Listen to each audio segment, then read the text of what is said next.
टिहरी रियासत के खिलाफ जन क्रांति के नायक श्रीदेव सुमन की 80वीं पुण्यतिथि पर शहीद स्थल में उनके चित्र पर पुष्प अर्पित कर श्रद्धांजलि दी गई। इस मौके पर देश की आजादी और टिहरी रियासत से राजशाही को उखाड़ने में श्रीदेव सुमन के प्रयासों को याद किया गया।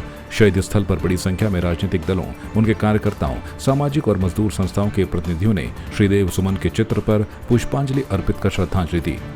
इस मौके पर मसूरी के पूर्व पालिकाध्यक्ष ओपी उनियाल ने कहा कि श्रीदेव सुमन ने टिहरी की जनता को टिहरी की क्रूर राजशाही से जनता को आज़ादी दिलाने के लिए आंदोलन किया और 84 दिन की भूख हड़ताल करने के बाद वो शहीद हो गए। उन्होंने देश की आज़ादी के आंदोलन में भी सक्रिय भागीदारी की, वो कई बार जेल गए।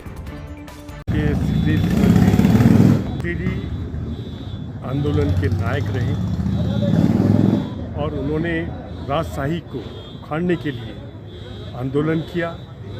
उन्हें राजशाही ने अपने जेल में बंद कर दिया।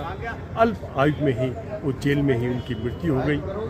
वो जिस तरीके की सोच उनकी थी कि हमारा टिहरी रियासत आज़ाद हो और सब आज़ादी उससे राजशाही से आज़ादी पाएँ, तो उन्होंने टिहरी रियासत को आज़ादी दिलाने में अपने जीवन का बलिदान दिया और बहुत बड़ी भूमिका टिहरी रियासत को राजशाही से मुक्त कराने में अपनी निभाई। आज हम उनको अपनी श्रद्धा सुमन अर्पित करते हैं। श्रीदेव सुमन को श्रद्धांजलि देने के मौके पर भाकपा नेता आरपी बडोनी ने कहा, श्रीदेव सुमन टिहरी जन क्रांति के नायक थे जिन्होंने टिहरी रियासत से आज़ाद कराने में अहम भूमिका निभाई। उन्होंने कहा कि श्रीदेव सुमन ने टिहरी रियासत के अत्याचारों से मुक्ति दिलाने के लिए आंदोलन किया था।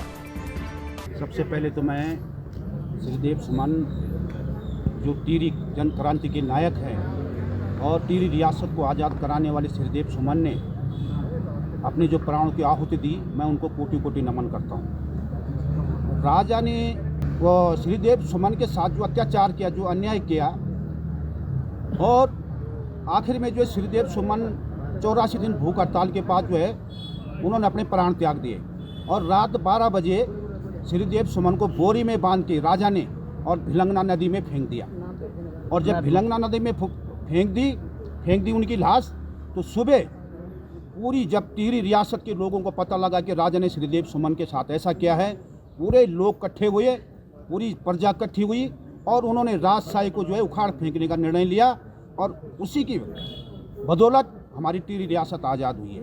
1947 में जब देश आज़ाद हुआ था तो 2 रियासत जो इस देश में जो है आज़ाद नहीं हुई थी, एक हैदराबाद रियासत और एक टिहरी रियासत। और टिहरी रियासत को आज़ाद कराने में जो श्रीदेव सुमन, मोलू भरदारी और नागेंद्र सकलानी का बड़ा योगदान है।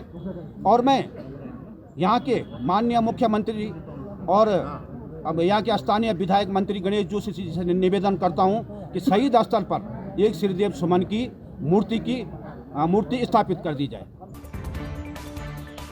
संवाद 365 के लिए मसूरी से राजवीर सिंह की रिपोर्ट।